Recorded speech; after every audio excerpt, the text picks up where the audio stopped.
Bien-aimés dans les Seigneurs, pour votre édification, croissance spirituelle et le salut de vos âmes, retrouvons-nous chaque mercredi à 16h30 pour le culte d'enseignement, vendredi à 17h juste pour le culte de délivrance. Et chaque dimanche de 7h juste à 10h juste pour le premier service et de 10h30 à 13h juste pour le second service. Nous sommes au numéro 30 de l'avenue des Cimetières au quartier Bel-Air dans la commune Kampemba à Lubumbashi.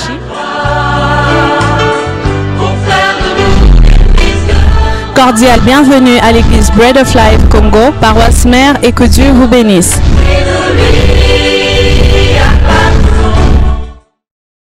Merci à toi, le Dieu Tout-Puissant. Est-ce que quelqu'un peut acclamer le Roi de Rois? J'aimerais voir quelqu'un se tenir debout pour acclamer celui qui vit à jamais. Est-ce que quelqu'un peut avoir la conscience de ce qu'il est en train de faire pendant ce moment? Est-ce que tu peux avoir la conscience que celui que tu acclames, il est plus haut élevé, il est le Dieu très haut? Est-ce que tu peux bien l'acclamer? Est-ce que tu peux bien le célébrer? J'aimerais voir quelqu'un célébrer le Roi de Rois. Est-ce que tu peux célébrer le Roi de Rois, le Seigneur de Seigneurs, le Dieu plein d'amour, le Dieu de compassion, le miséricordieux, celui qui t'aime lorsque les hommes te rejettent, lui ne te rejette pas. Lorsque les hommes te refusent, lui t'accepte. Est-ce que tu peux bien l'acclamer? Est-ce que quelqu'un peut monter avec les acclamations? Alléluia. Acclame bien le Roi de Rois. Acclame bien le Seigneur de Seigneurs. Merci Jésus. Alléluia. Merci Papa. Alléluia.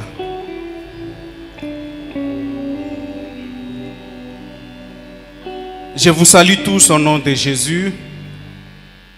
Je disais que je vous salue tous au nom de Jésus. Voilà, je suis béni d'être au milieu de vous ce matin. Avant toute chose, j'aimerais dire merci à Dieu pour le souffle de vie. Merci à Dieu de m'avoir accordé le temps. Merci à Dieu de m'avoir formé. Merci à Dieu d'être avec moi. Et merci à Dieu pour votre présence. J'aimerais aussi dire merci à notre papa, à mon papa. Papa, avant de commencer, j'aimerais vous dire quelque chose. Vous êtes beaucoup pour moi. Vous êtes tellement beaucoup de choses au même moment pour moi. Mais j'aimerais énumérer juste 3 choses. Vous êtes ma voix avec X. Vous êtes ma voix avec E. Et vous êtes aussi ma lance-voix. C'est-à-dire, vous êtes ma voix avec X. Vous êtes cette voix-là qui m'a formé. Vos prédications, vos formations sont entrées à moi. Vous êtes ma voix avec eux. Donc vous êtes le chemin par lequel je dois passer pour exercer mon ministère. Vous êtes ma lance-voix, c'est-à-dire, quand je parle, vous êtes cet amplificateur qui va pousser ma voix loin. Et je bénis Dieu pour ça. Que Dieu vous bénisse, papa. Merci beaucoup à maman Sylvie. Maman Sylvie, merci beaucoup. J'ai beaucoup de choses à dire sur vous, mais c'est tellement grand, c'est tellement merveilleux. Je dis merci à tous les anciens de l'Église, à tous les hommes de Dieu qui nous donnent toujours des conseils. Je vois mon purvier, Clovis. Lui, à chaque fois quand il me voit, il me tire toujours à côté, il libère les choses. Il me forme à tout moment. Il suffit seulement de passer comme ça.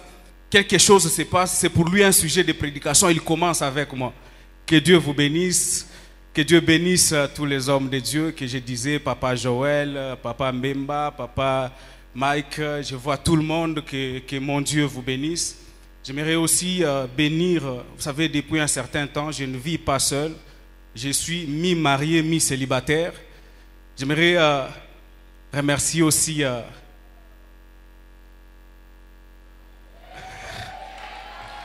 Alléluia.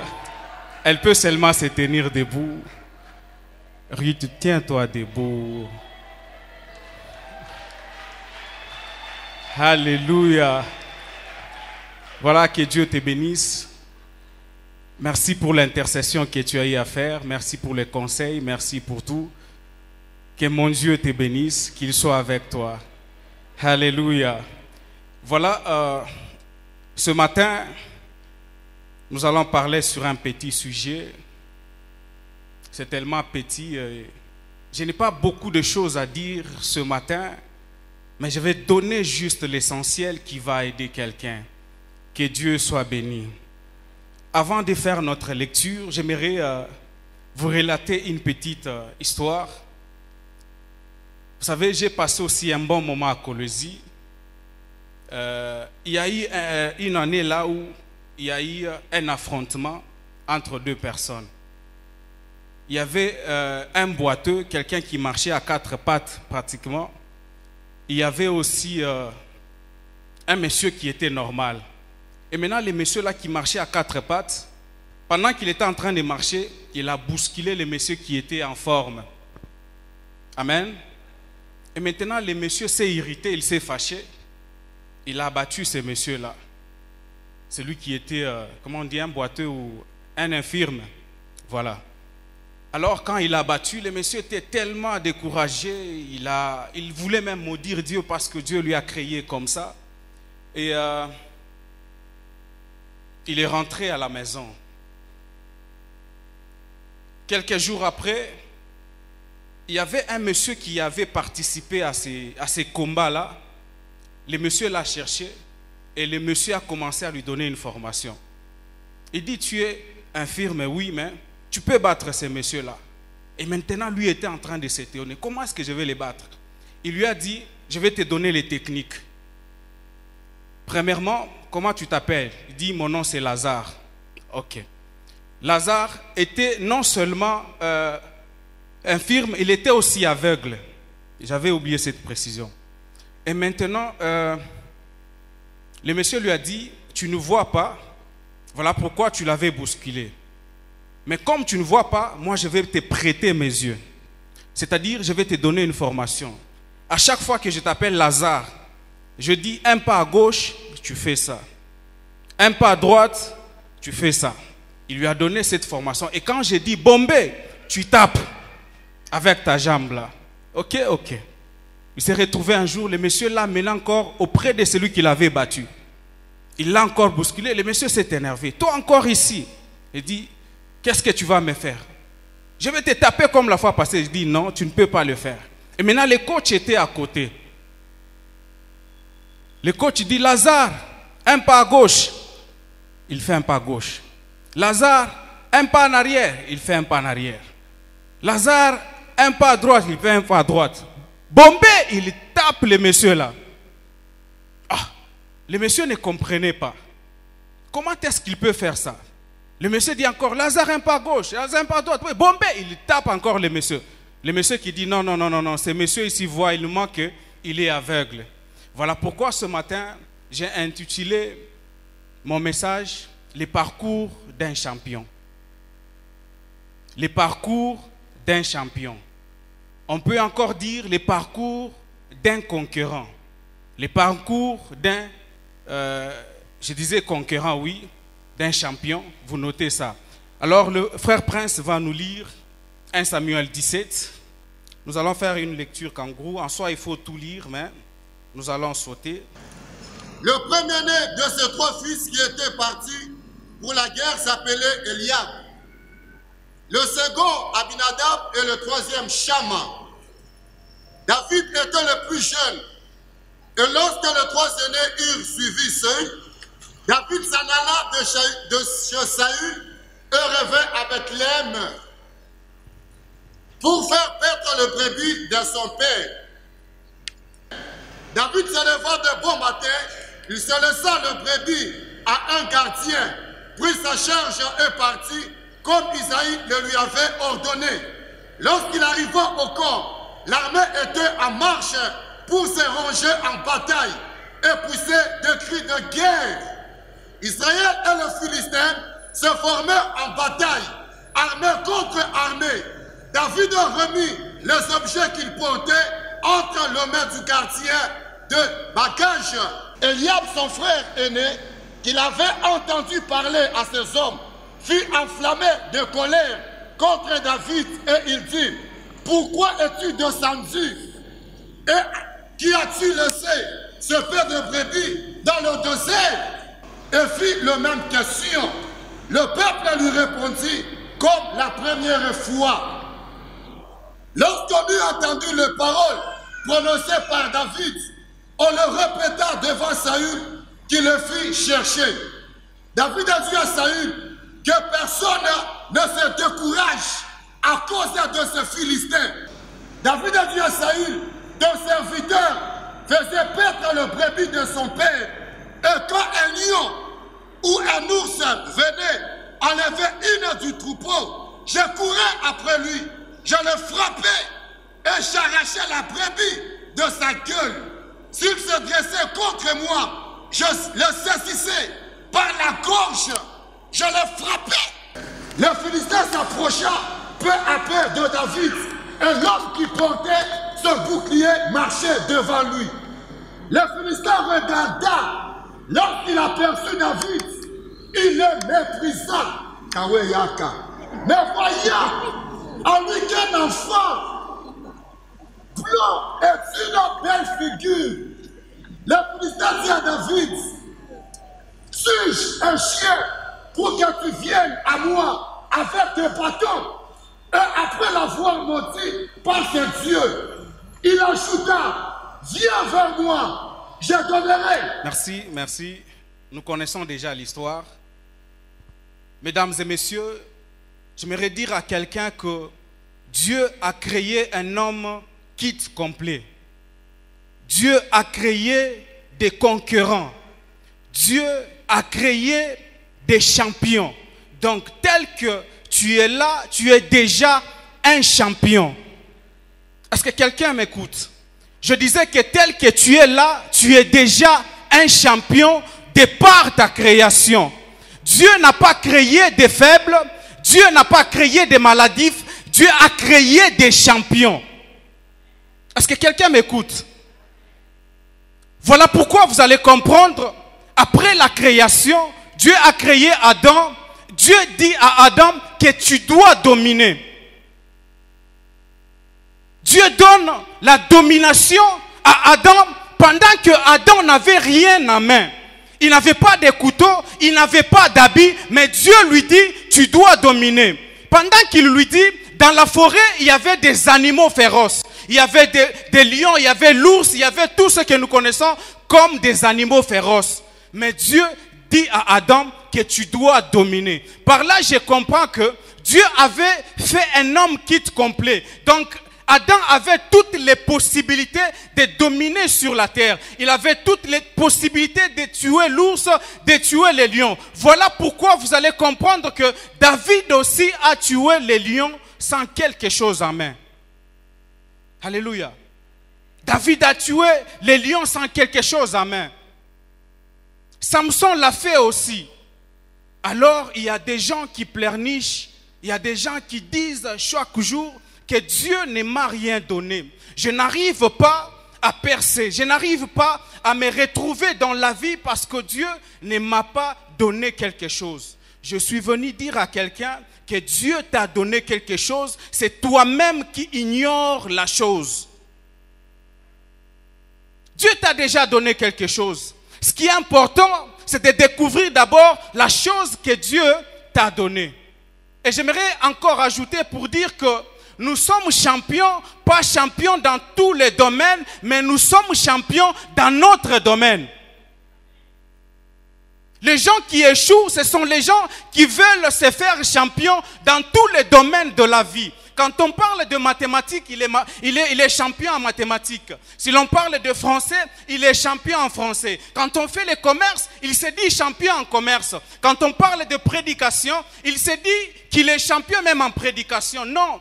Dieu a créé des kits complets, mais pour un domaine précis. Voilà pourquoi, quand Dieu crée quelqu'un, Dieu fait passer la personne un champion. Il doit passer tout un parcours. Il y a des étapes à franchir pour enfin se déclarer champion. Alléluia. Voilà pourquoi nous avons pris l'histoire de David pour nous montrer le parcours d'un champion. David a fait tout un parcours, c'est ce que nous allons étudier. Et la première des choses dans le parcours d'un champion, c'est la préparation. Dites avec moi, la préparation. Bien-aimés frères et sœurs, un champion qui n'est pas formé n'est pas du tout un champion. Tu peux avoir les possibilités, tu peux avoir la force, mais si tu n'as pas les techniques de combat, tu seras toujours vaincu. Tu es champion, oui.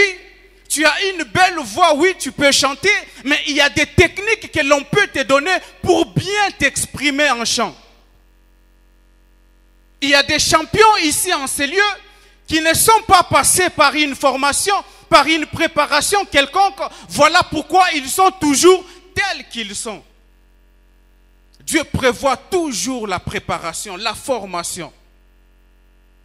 Voilà pourquoi vous allez même voir lorsqu'on parle de la création, quelque part on dit Dieu créa l'homme, on dit encore Dieu fait l'homme, mais on dit encore Dieu forma l'homme. Il y a toujours une certaine formation.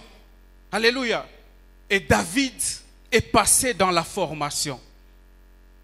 David qui était appelé à devenir roi, qui était appelé à devenir conducteur des hommes, mais Dieu lui a envoyé dans la formation avant de devenir conducteur d'hommes, il est d'abord devenu conducteur de brebis. Alléluia. Il a d'abord été en formation auprès des brebis. S'il était en mesure de donner sa vie, de mettre sa vie en danger pour les brebis, voilà pourquoi il est aussi en mesure de mettre sa vie en danger pour les hommes.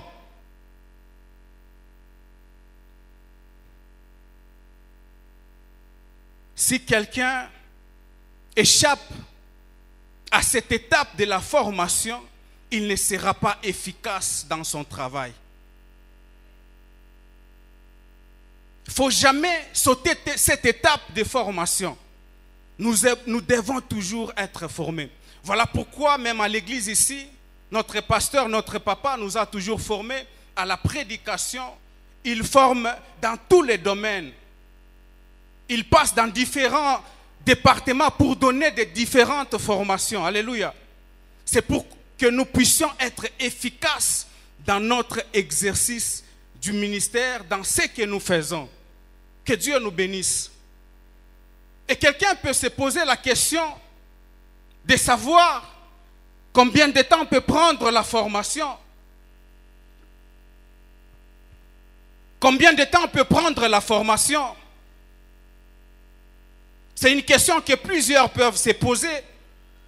Ils peuvent se dire que depuis que j'ai commencé, je suis toujours dans l'école de Dieu. Dieu est en train toujours de me former. Mais quand est-ce que je finirai ma formation? Là, je vais soulever deux choses. Premièrement, la formation peut prendre. La formation, premièrement, dépend de l'ampleur et de la nature du ministère auquel Dieu vous a appelé. Je répète encore, la formation dépend de l'ampleur et de la nature du ministère auquel Dieu vous a appelé. Ça, c'est la première des choses. Et deuxièmement, la formation dépend de la manière dont vous réagissez à ces actions quand il vous prépare. Je vais m'expliquer. Premièrement, je dis, ça dépend de l'ampleur et la nature du ministère auquel Dieu vous a appelé. Dieu vous a appelé à faire quelque chose et maintenant votre formation, la durée dépendra de la nature de ce à quoi Dieu vous a appelé à faire. Je prends un exemple pour m'expliquer. Est-ce que pour être un mécanicien, nous avons besoin de plusieurs années de formation? Pas du tout. un mécanicien peut faire une formation de 6 mois et il devient mécanicien et d'ailleurs un bon mécanicien. Mais est-ce que pour être un mécanicien, nous avons besoin de faire 6 mois de formation? Non.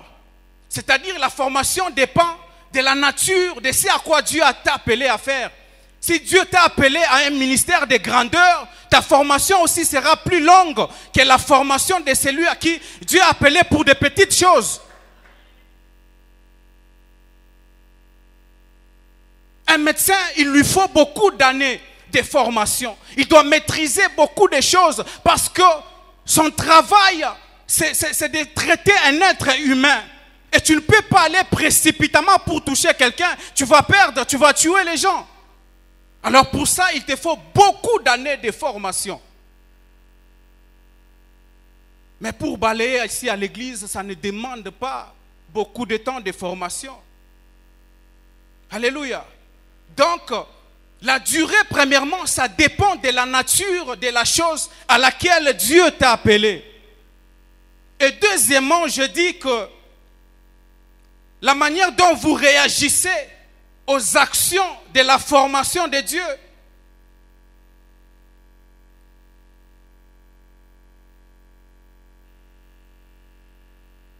Si dans la formation, vous êtes têtu, vous ne comprenez pas facilement, la formation prendra aussi du temps. Ça prendra du temps pour celui qui est têtu. Mais pour la personne qui obéit facilement, la formation ne va pas prendre beaucoup de temps.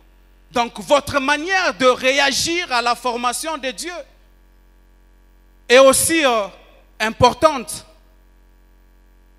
Nous sommes ici à l'église, les pasteurs nous forment.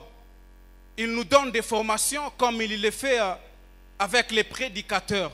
Mais lorsqu'ils découvrent quelqu'un qui est tellement lent à comprendre, lent à mettre en pratique ce qu'on lui enseigne, sa formation va prendre beaucoup de temps.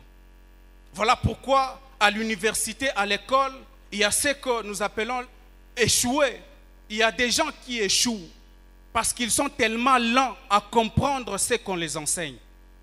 Donc ta formation à toi dépend aussi de la manière à laquelle tu réagis face à cette formation.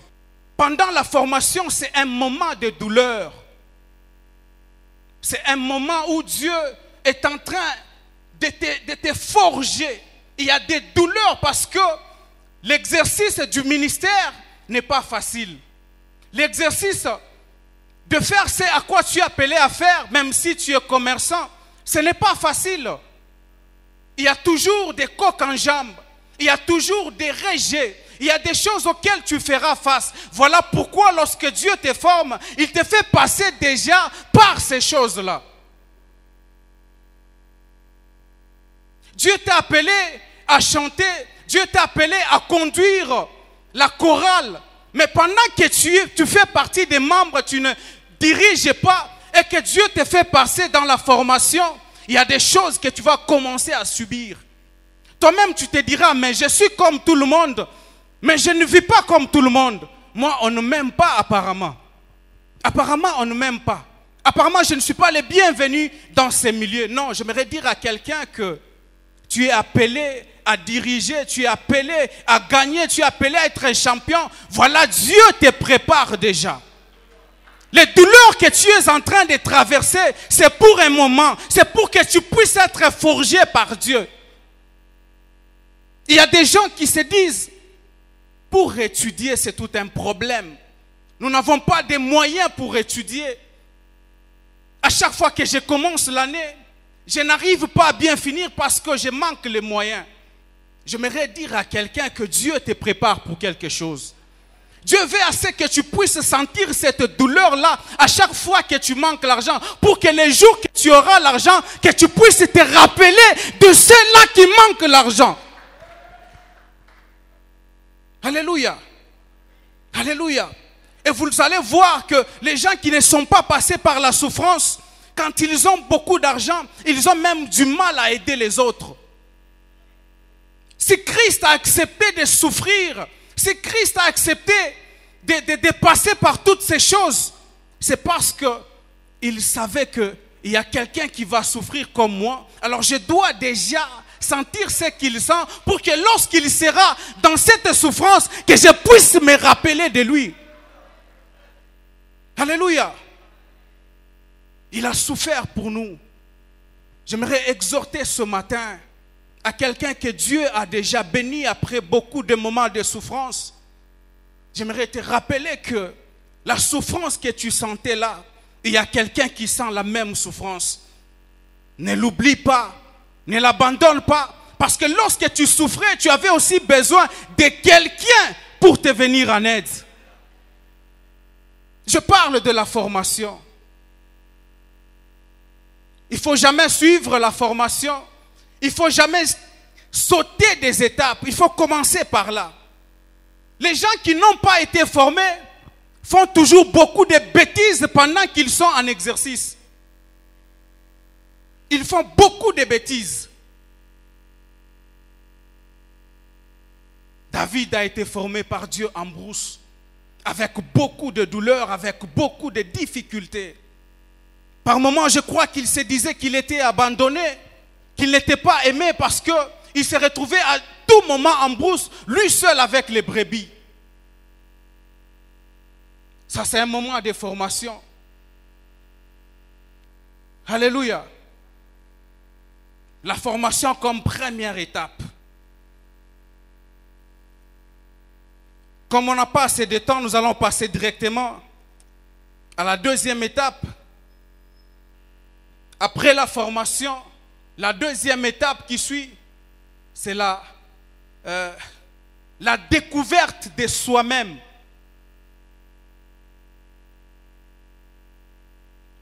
La compréhension de ce à quoi nous sommes appelés à faire. Si tu ne comprends pas ce que tu es appelé à faire, tu vas toujours taper à côté. Il y a des gens qui ont échoué la vie parce qu'ils n'ont pas compris ce à quoi ils sont appelés à faire. Alléluia. Qu'est-ce que tu es appelé à faire? Dieu t'a appelé à quoi? Ce n'est pas parce que tu parles bien que tu penses que Dieu t'a appelé à prêcher. Prêcher, ce n'est pas question de bien parler seulement. Prêcher, ce n'est pas seulement question de maîtriser le français. Prêcher, c'est autre chose. J'étais en train de dire à quelqu'un, parce qu'il prêche tellement bien et il veut commencer une église. Je lui ai dit que être pasteur, conduire les âmes, ce n'est pas seulement question de bien prêcher. C'est beaucoup de choses à la fois. Il faut avoir un cœur de berger. Est-ce que tu vas supporter ces frères-là qui engrossent à tout moment à l'église? Tu vas les supporter? Tu cherches à conduire la chorale. Est-ce que tu vas supporter ces frères-là qui te dérangent à tout moment, qui est toujours contre toi? Ça demande le cœur. Alléluia. Ça demande le cœur. Si tu étais toi là, on te met à la place de celui-là, tu allais chasser tout le monde. Tu allais chasser tout le monde, allez, partez, partez. C'est pourquoi j'ai toujours béni le cœur de notre papa. À un moment là, le ministère, l'appel m'avait tellement compliqué. Je me suis lancé dans beaucoup de choses, à gauche, à droite. J'ai béni mon papa encore une fois de plus. En ce moment-là, je n'étais pas trop connu à l'église, mais je faisais des activités à gauche, à droite. Un jour, j'ai vu seulement un appel. Je n'avais pas vu l'appel, j'ai vu c'était un appel en absence. J'ai dit un numéro inconnu. J'ai demandé à ma belle-sœur, à l'époque j'étais chez mon grand frère. J'ai dit il y a un numéro qui m'a appelé, essaie d'abord dans ton téléphone, ça peut être qui? Elle essaie dans le téléphone, c'est le numéro du pasteur. Oh, le pasteur t'a appelé. Le pasteur m'a appelé. Mais est-ce qu'il me connaît? Peut-être des visages, il me connaît, mais je me suis beaucoup posé des questions. Ça peut être quoi? Bon, comme c'était samedi, j'ai essayé de rappeler, je crois 2 heures après, c'était déjà vers 21h. Lui aussi, peut-être qu'il était déjà en plein sommeil, il ne m'avait pas décroché. Et le dimanche, je me suis dit moi-même, je me présente au bureau. Arrivé au bureau, le pasteur me dit, je vois, tu fais ça, tu fais ça, tu fais ça, explique-moi. Alléluia. Demande d'explication. Je me suis expliqué comme je pouvais, mais seulement j'avais compris qu'il avait le cœur du Père. Notre papa a un cœur en or. Il supporte tellement de gens. Il y a des gens ici à l'église, Beko Kichwa Kuluma. Ici à l'église, car si tu n'as pas ce cœur, si tu prestimes, tu vas fukusha baming.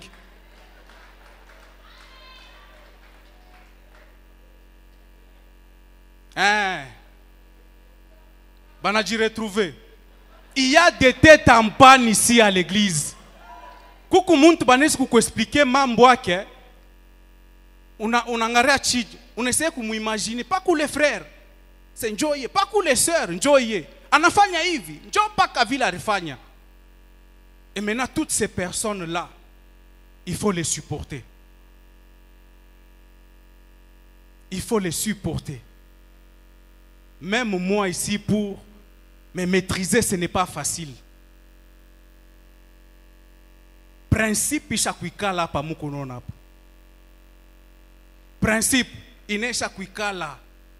Alors Dieu a qu'on maîtriser, ce n'est pas facile, mais lui m'a maîtrisé. C'est parce qu'il a un cœur et il a été préparé pour ça. Alléluia. Alors j'ai parlé de la découverte. J'ai beaucoup de choses à dire sur ça, mais le temps nous fait défaut. Je vais encore filer peut-être dans le deuxième culte. Je vais bien expliquer cela.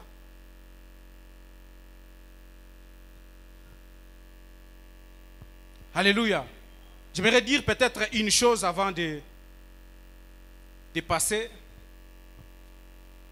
Quand on découvre ce à quoi nous sommes appelés, il faut passer directement à l'acte. C'est après la formation, la découverte, qu'on doit se lancer dans ce à quoi on est appelé à faire. Beaucoup de gens se troublent sur l'histoire du temps de Dieu. Ce n'est pas le temps de Dieu. Ce n'est pas. Ils se posent trop de questions sur ça. Alléluia. Mais j'aimerais dire à quelqu'un que lorsque tu découvres ce à quoi tu es appelé à faire, il faut quoi? Il faut te lancer. Mais il y a des choses, des préalables aussi là-dedans. Je vais les donner peut-être après. Mais découvre d'abord ce à quoi tu es appelé à faire. Parce que tu risques de beaucoup travailler dans un domaine pendant que Dieu te voit dans un autre domaine. Tu risques de t'embrouiller à être prédicateur pendant que Dieu te voit commerçant. Il faut découvrir ce à quoi tu es appelé à faire. Et maintenant, il y a une chose qui complique les gens. Les gens ont toujours peur de commencer. Pourquoi ils ont peur de commencer? Parce qu'ils ont peur de faire les erreurs. On a toujours peur de faire les erreurs. Mais j'aimerais dire à quelqu'un ce matin que parfois Dieu se sert de nos erreurs pour accomplir son plan. Oui, Dieu peut se servir de nos erreurs pour accomplir son camp. Et pendant que je parle, je vois David qui me dit Amen. Moïse plutôt. Moïse dit Amen à ce que je dis. J'aimerais dire à quelqu'un que si Moïse n'avait pas tué l'Égyptien, Moïse n'allait pas quitter la maison d'Égypte. Et s'il n'avait pas quitté la maison de l'Égypte, il n'allait pas se retrouver devant les buissons. Et s'il ne s'était pas retrouvé devant les buissons, il n'allait pas croiser Dieu. Donc tout a commencé du fait que Moïse a tué d'abord l'Égyptien. Et pendant que je parle, Salomon me dit aussi Amen. Ça peut choquer quelqu'un, mais c'est vrai. Si Salomon n'avait pas pris la femme d'autrui, je parle de David, s'il n'avait pas pris la femme d'autrui, Salomon n'allait pas naître. Je ne pousse pas quelqu'un de faire des erreurs, mais je suis venu juste dire à quelqu'un qui est déjà dans l'erreur de ne pas se tuer. Parce que Dieu peut prendre ton erreur là pour accomplir son plan. J'aimerais dire à une sœur en ce lieu qui a été engrossée par un monsieur et qui cherche à avorter. J'aimerais te dire que n'avorte pas. Peut-être dans ton ventre là il y a Salomon. Alléluia. Alléluia. Et après, je parlais de la découverte. Troisièmement, nous avons l'exercice même de ce à quoi nous sommes appelés à faire. Nous devons exercer. Il y a des gens qui partent à la montagne chercher l'onction. Seigneur, donne-moi l'onction. Seigneur, donne-moi l'onction. Le mardi, il était à la montagne. Il prie. Le jeudi, il part encore, il prie. Et après, il retourne à la maison, il s'assoit. Non.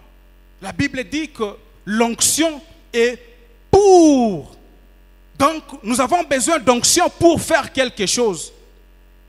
Il y a des gens tellement qu'ils ont demandé l'onction, mais ils ne font rien. À un moment donné, ils commencent à demander l'onction ne vient pas. Parce que l'onction vient pour quelque chose. Si nous sommes en formation, c'est pour exercer quelque chose. On nous forme pour quelque chose. Il y a des gens ici, après la formation de notre papa, banapoté. Mais pourquoi vous êtes venus à la formation? Nous sommes formés pour appliquer notre formation. Alléluia. Nous sommes formés pour appliquer la formation. Nous avons peur d'échouer. Voilà pourquoi nous ne voulons pas exercer. C'est à quoi nous sommes appelés à faire. La peur d'échouer. Et pendant l'exercice, il y a toujours 2 ou 3 choses que je peux dire là-bas. C'est que lorsque tu es prêt pour faire quelque chose, il y a toujours des doutes au milieu des gens. Les gens vont douter de toi. Ils vont dire, les gens vont te faire des crocs en jambes pendant que tu vas commencer à chercher à faire quelque chose. Vous allez voir avec David.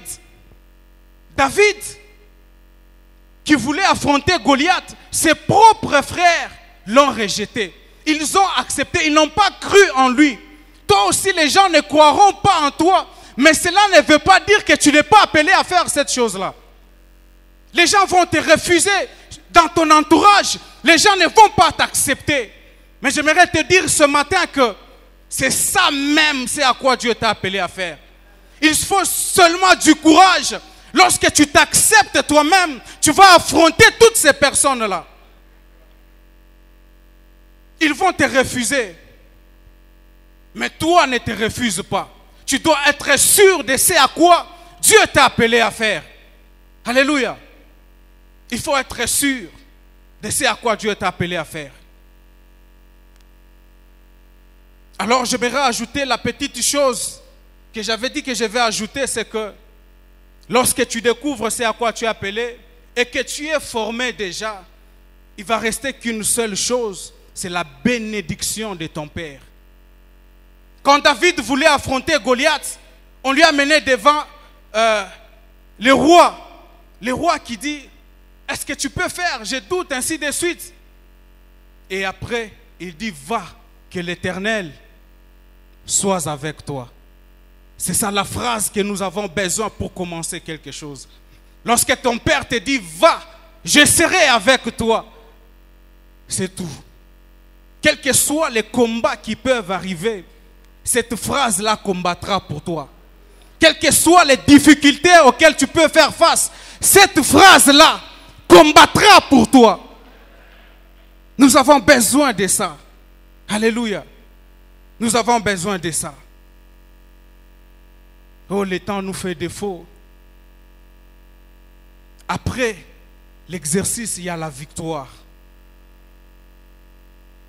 C'est par là que j'ai dit que nous sommes des victorieux. Toi et moi, nous sommes des victorieux. Et d'ailleurs, nous sommes des victorieux par la création, mais par Jésus-Christ, en Christ, nous sommes des plus que vainqueurs. Nous sommes plus que vainqueurs en Jésus. Parce que Jésus a déjà combattu à notre place.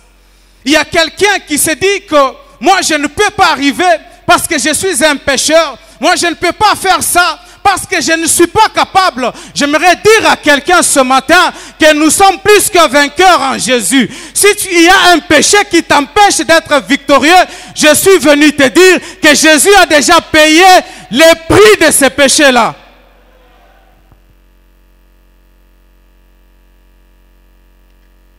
Alléluia. Jésus a déjà payé le prix. Parfois nous comprenons mal ces versets-là, que Jésus a déjà payé le prix. Je vais nous faire comprendre.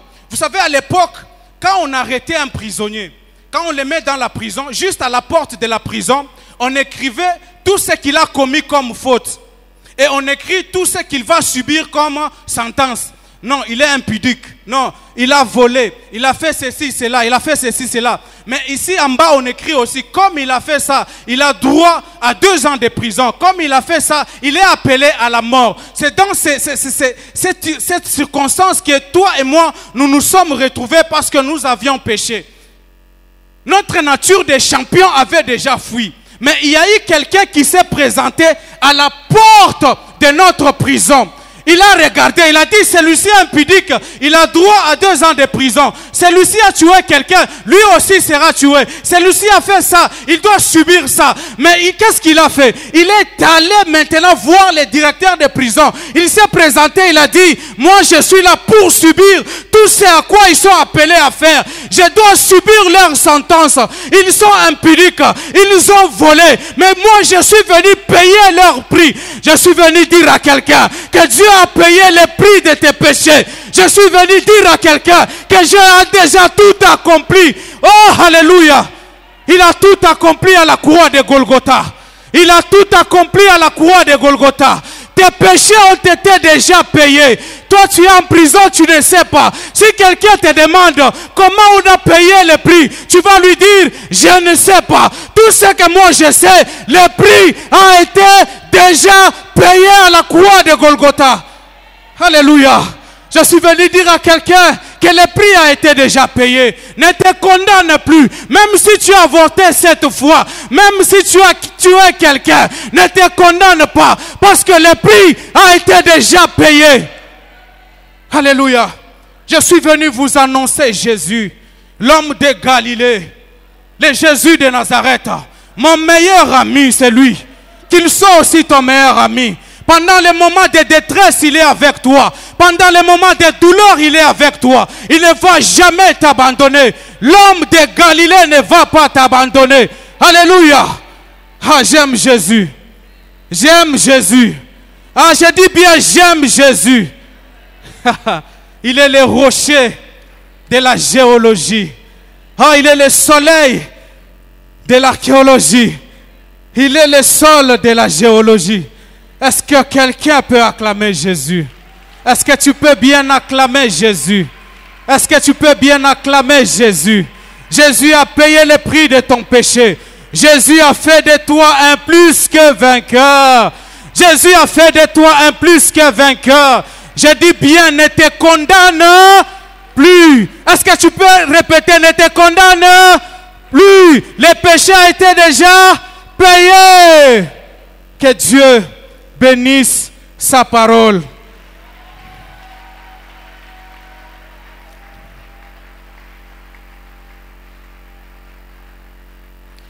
Voilà, nous invitons notre papa pour la prière. Il va nous recommander tous entre les mains de Dieu. Nous allons nous tenir debout, s'il vous plaît. Et nous allons prier le Seigneur. Père Tout-Puissant, Éternel Dieu, nous avons écouté la parole que tu nous as adressée. Et nous sommes très ravis parce que cette parole nous rappelle que nous sommes des champions. Nous sommes des vainqueurs. Et même que nous sommes des plus que vainqueurs. Cette parole, Éternel Dieu des armées, elle vient parce qu'il y a quelqu'un qui certainement était en train de se relâcher, qui était en train de se sous-estimer, qui pensait que si l'on doit compter sur les gens, on ne peut pas compter sur lui. Mais la parole de ce matin est venue lui dire justement qu'il est dans le parcours d'un champion. Père, je prie pour ceux qui sont dans le parcours. Je prie pour ma soeur qui est en train de passer par la formation. Je prie pour mon frère qui est sur le point d'abandonner parce que la formation est dure. La formation de ce que tu deviendras demain. Je voudrais que cette église comprenne, chacun comprenne ce qu'il est en train de traverser maintenant, Seigneur, fait partie de sa formation. Le malheur, c'est que beaucoup de gens ne connaissent même pas qu'est-ce qu'ils deviendront. C'est la raison pour laquelle, Seigneur, ils ne comprennent pas ce qu'ils doivent faire. Mais je prie aujourd'hui que tu commences à révéler à ton église, de découvrir et de comprendre ce pourquoi ils ont été créés. Parce que toi, les créants, tu les as créés pour un objectif.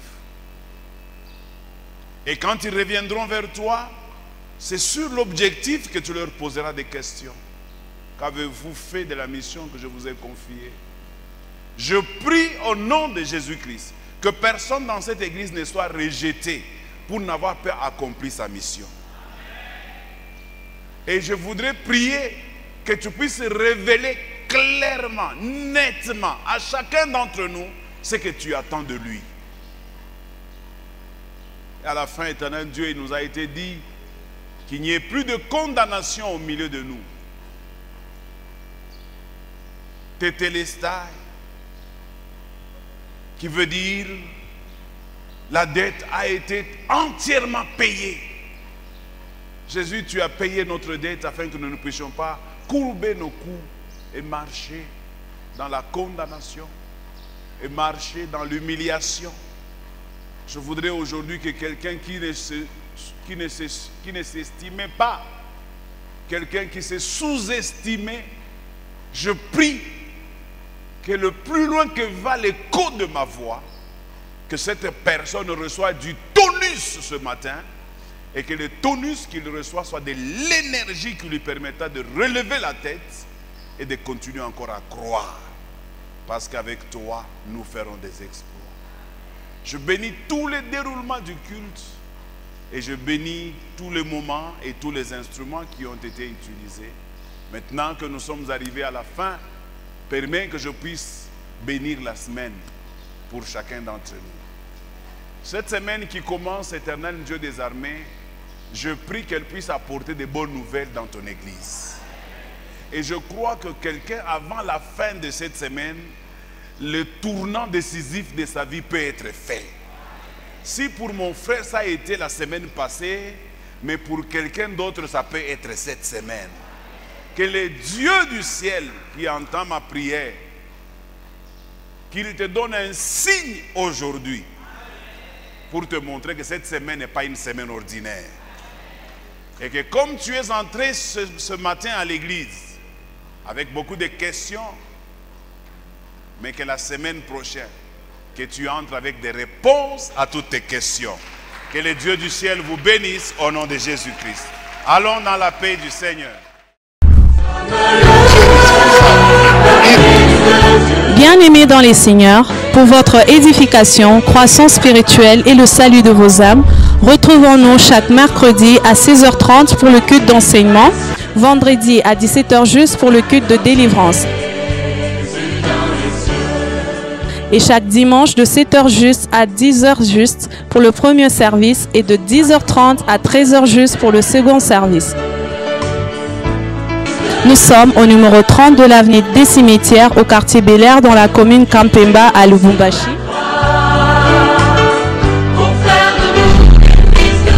Cordial bienvenue à l'église Bread of Life Congo, paroisse mère, et que Dieu vous bénisse.